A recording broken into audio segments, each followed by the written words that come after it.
अस्सलामुअलैकुम, welcome back to my YouTube channel learn with Laila Afzal Khan.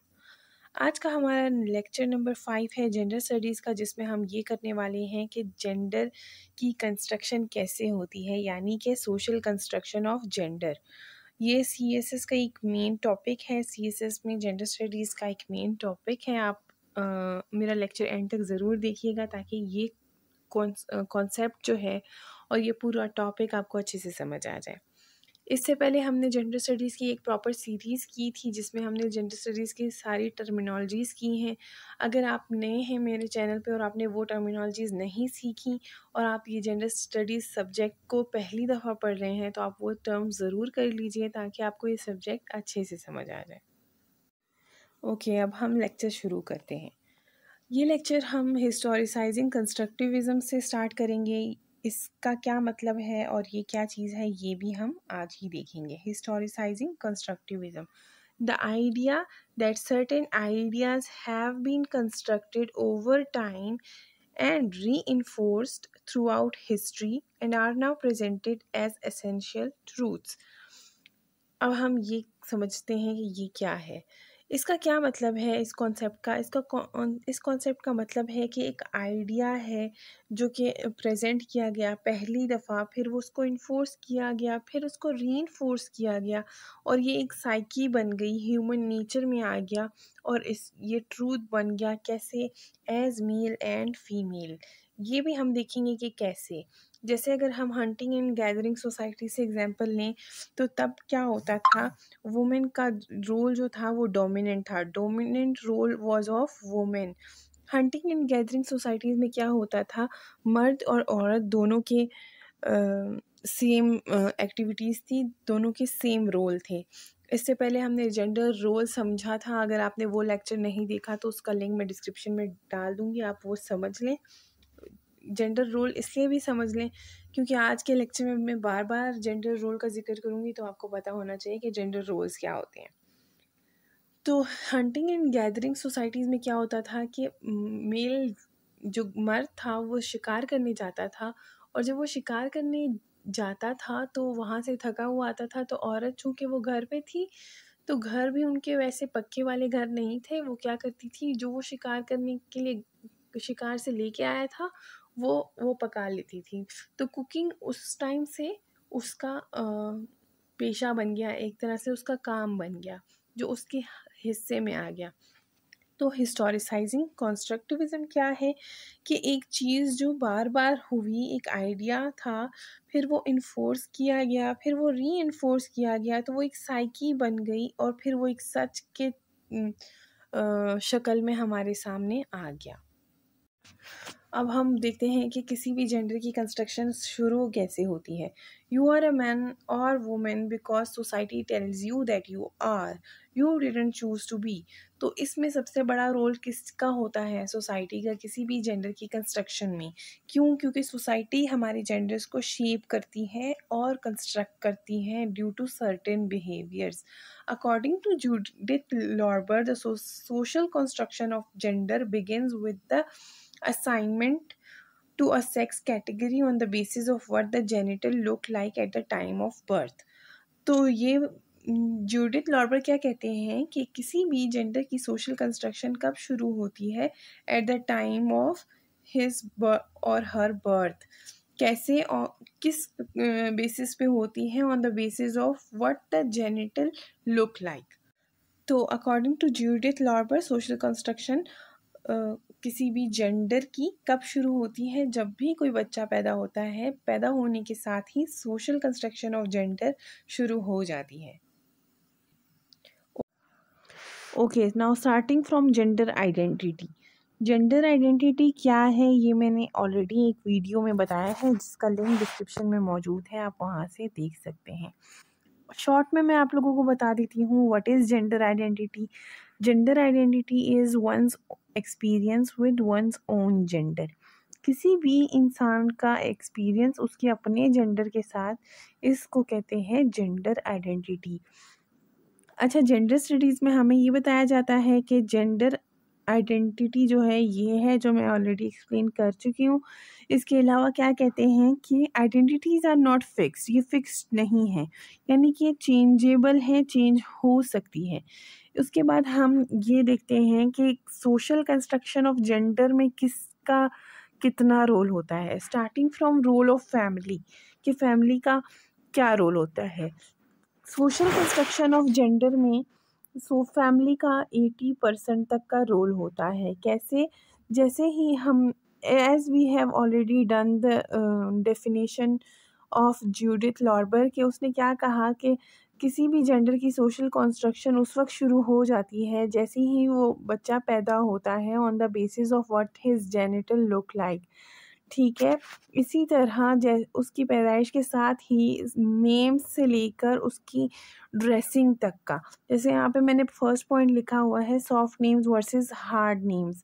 हमने अक्सर देखा है कि अगर लड़की पैदा हुई है तो उसका नाम होगा जूलिया, अगर लड़का पैदा हुआ है तो उसका नाम होगा अकबर, या फिर इस तरह के नेम्स। तो लड़कियों के नेम्स होते हैं थोड़े सॉफ्ट से, जबकि लड़कों के नेम होते हैं हार्ड। यहाँ से ही क्या पता क्या कंस्ट्रक्शन हो रही है कि गर्ल को क्या करना होगा, अपनी नेचर में सॉफ्टनेस पैदा करनी होगी, जबकि जो बॉय है उसके नेचर में थोड़ी सी हार्डनेस होगी, वो सख्त होगा, वो स्ट्रांग होगा। ठीक है, ये चीज़ें इसमें शामिल होती हैं। फिर यहाँ पे second point, dolls versus Superman.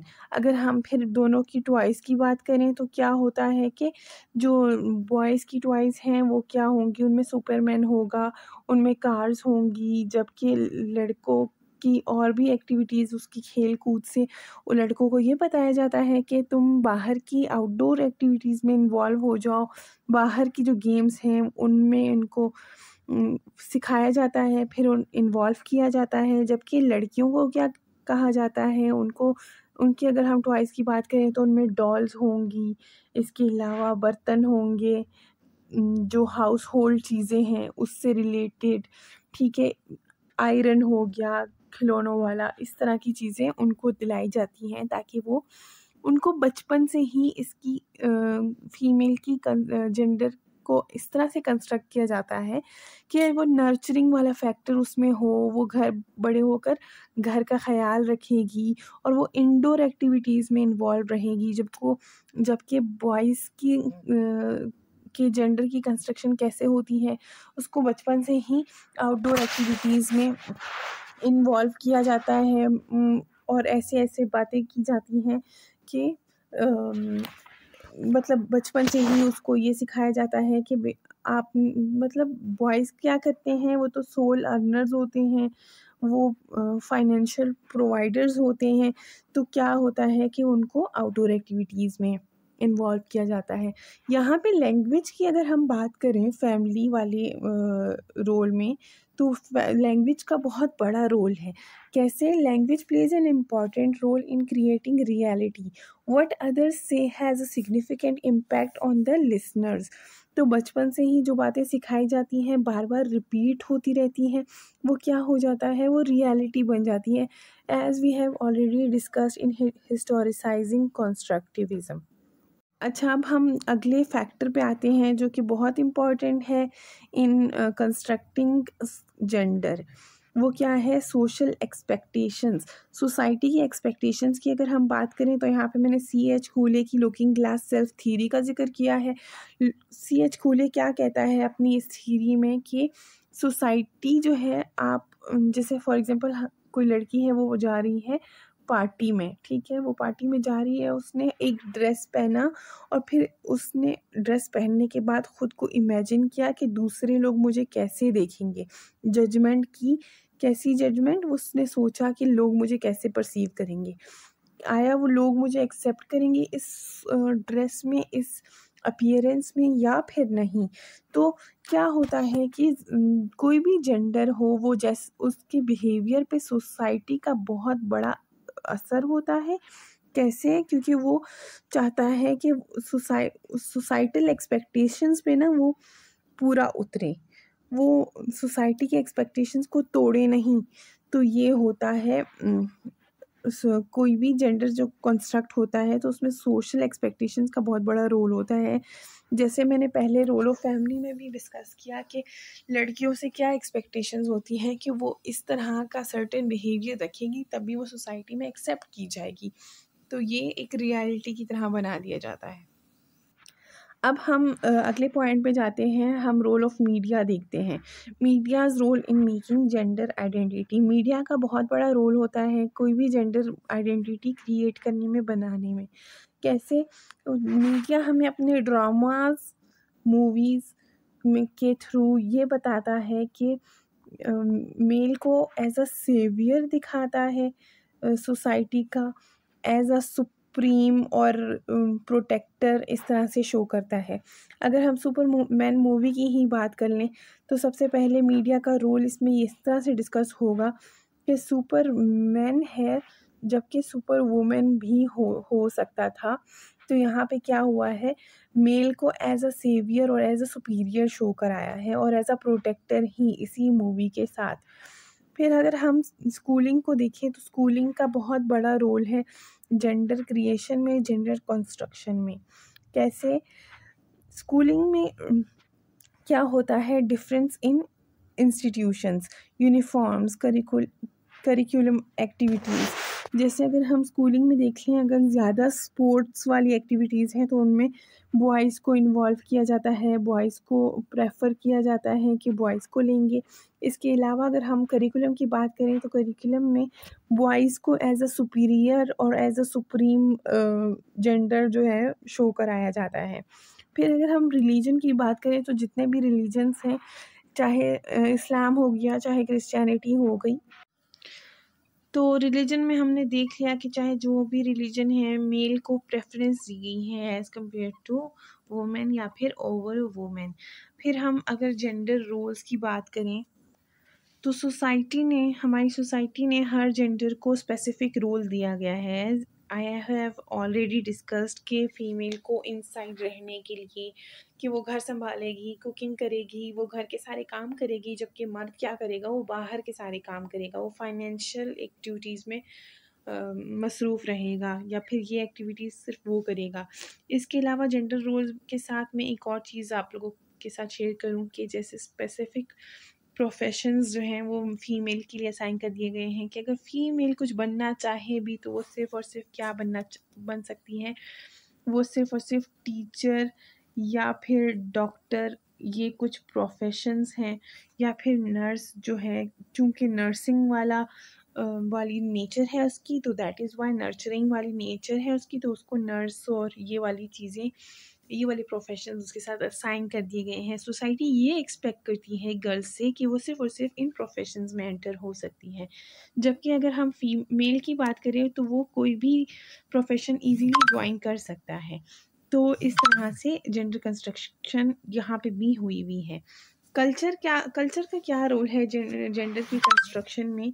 Culture क्या करता है? Transmission of gender differences in history. हम ये देखते हैं कि हमारी जो कल्चरल वैल्यूज़ हैं उसमें क्या किया गया है, उसमें भी मेल को प्रेफरेंस दी गई है। चाहे हम किसी भी कल्चर की बात करें, हमारे जो घर घर की वैल्यूज़ हैं, हर घर के जो अपने वैल्यूज़ और नॉर्म्स होते हैं, उन नॉर्म्स और वैल्यूज़ में जो है फ़ीमेल को एक सबऑर्डिनेट जेंडर कंसिडर किया जाता है। और हमारी कल्चरल वैल्यूज़ ही ऐसी होती हैं कि बचपन से ही, जैसे दस्तरख़्वान पे अगर हम देखें या फिर डाइनिंग टेबल पे अगर मर्द और औरतें दोनों बैठी हुए हैं, तो क्या होता है कि अच्छी वाली डिशेज़ सबसे पहले मेल को सर्व होती हैं।